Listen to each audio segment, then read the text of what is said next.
శ్రీమాత్రే నమః. నమస్తే అండి అందరికి. ఎలా ఉన్నారండి అందరూ? ఈరోజు పెళ్లి రోజు, పుట్టినరోజులు జరుపుకుంటున్న ప్రతి ఒక్కరికి నా శుభాకాంక్షలు తెలియజేసుకుంటున్నాను. మీరు ఇలాగే మరి ఎన్నో పెళ్లి రోజులు, పుట్టినరోజులు జరుపుకోవాలని నేను కోరుకుంటున్నాను. నా ఈ చిన్న ప్రపంచంలోకి మీ అందరికీ ఆహ్వానం పలుకుతూ welcome to world of fun. ఈరోజు మన టాపిక్ మంచి మాటలకు వచ్చేసామండి.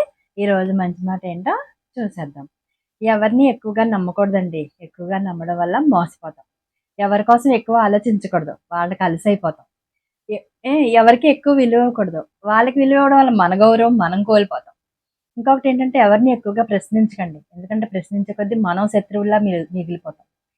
ముందుగా నా అనుకున్న వాళ్ళ గురించి మనం ఆలోచించడం తగ్గించాలి. ఎవరి నుండి ఏమి ఆశించకూడదు. ఇదేనండి. ఇలా చేస్తే జీవితం చాలా అలా వెళ్ళిపోద్దనమాట. ఇందులో ఇవన్నీ నేను కొన్ని జరిగినవి, కొన్ని చూసినవి, కొన్ని నేను విన్నవి చాలా ఉన్నాయండి జీవితంలో. ఇప్పుడు ఎవరిని ఎక్కువగా నమ్మకూడదని ఎందుకు చెప్తానంటే, ఇలాంటి ఫైనాన్షియల్ మ్యాటర్స్‌లో జరుగుతా ఉంటాయండి. ఎవరిని ఎక్కువగా నమ్మకూడదంటే, మీరు నమ్మి మోసపోయారా అక్క అని మీరు అడగొచ్చు. నేను నమ్మి మోసపోయాను, నమ్మించి మోసపోయాను. ఇంకా నేనెవరిని మోసం చేయలేదు గానీ, నేను మధ్యలో ఉండి ఇరుక్కుపోయి చేసినవి కూడా చాలా ఉన్నాయి. కాబట్టి ఎవరిని తొందరపడి నమ్మకండి. నమ్మాల్సిన అవసరం ఏముందండి? మన పని మనం చేసుకుందాం. ఏదైనా అడిగారనుకో మీకు చేయాలనిపిస్తే పూర్తిగా హెల్ప్ చేసి వదిలేయండి గానీ, మీరెవరిని నమ్మి మీరు మోసపోవద్దు. అదేదో సినిమాలో చూడండి 'సమరసింహారెడ్డి' సినిమా చూసారా? నాకు బాగా గుర్తండి బాబు ఈ సినిమా.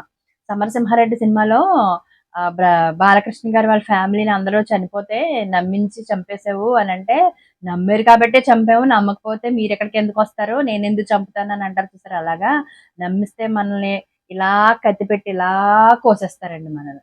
కాబట్టి మీరెవరిని పూర్తిగా నమ్మేకండి. నమ్మొద్దని చెప్పను. రిలేషన్స్ అని నమ్మకాల మీదే ఏర్పడతాయి. కానీ లోతుకెళ్ళిపోయి ఇంకా అసలు ఇక్కడి వరకు నమ్మేకండి. ఏది నమ్మినా పొట్ట వరకే నమ్మండి. పైకి నమ్మకండి. ఎందుకంటే పైన బాధొచ్చేస్తా ఉంటది. అక్కడి వరకు మీరు నమ్మాల్సిన పని లేదు. ఇంకోటేంటంటే ఎవరి గురించి ఎక్కువగా ఆలోచించకండి. నీకొక ఫ్రెండ్ ఉన్నారు. ఆ ఫ్రెండ్ గురించి నువ్వేదైనా ఆలోచించాలనుకుంటావు. నాకు ఆ ఫ్రెండ్ కావాలి. నేను ఆ ఫ్రెండ్‌తో ఎక్కువ సేపు మాట్లాడాలి. నేను తనతోనే ఉండాలి. తనతో టైమ్ స్పెండ్ చేయాలి. లవర్ అవ్వచ్చు, హస్బెండ్ అవ్వచ్చు, ఇంకొక ఫ్రెండ్ అవ్వచ్చు. ఏదో ఒకటి జరగొచ్చు.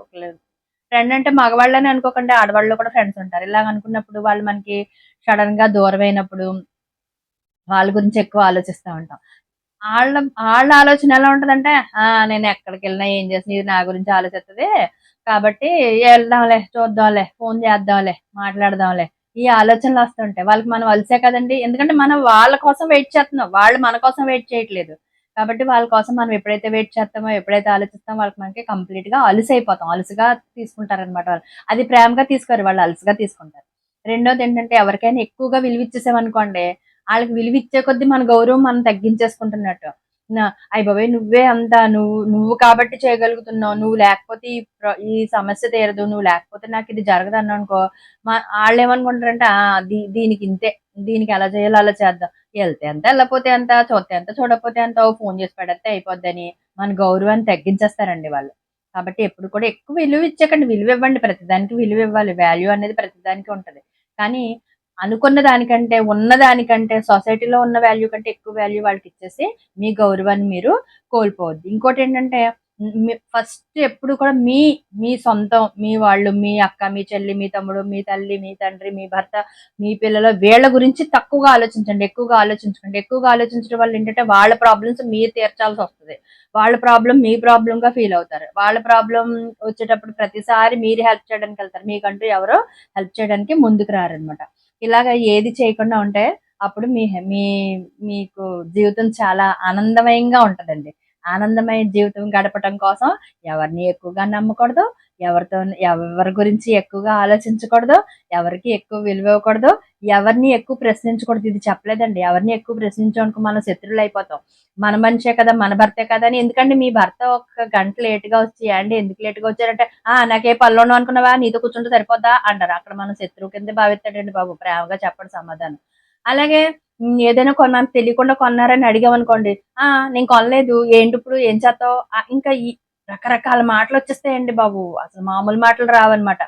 కాబట్టి మనం శత్రువులుగా ఎందుకంటే మిత్రులుగా ఉందాం. ప్రశ్నించడం మానేద్దాం. తెలిస్తే అవునా అందాం. తెలియకపోతే మనకేం తెలీదు. ఓకే. తెలిసినా కూడా అడక్కండి. అక్కడితో అయిపోద్ది. ఆ ప్రాబ్లమ్ సాల్వ్ అయిపోద్ది.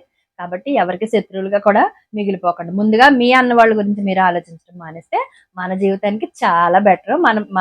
మనం ఎత్తుకోలేకపోతున్నాం, అందరే మనకి ఎందుకండి. కాబట్టి ఈ నా మంచి మాట మీకు నచ్చినట్టయితే లైక్ చేసి, షేర్ చేసి, సబ్స్క్రైబ్ చేయండి. Thank you all my friends.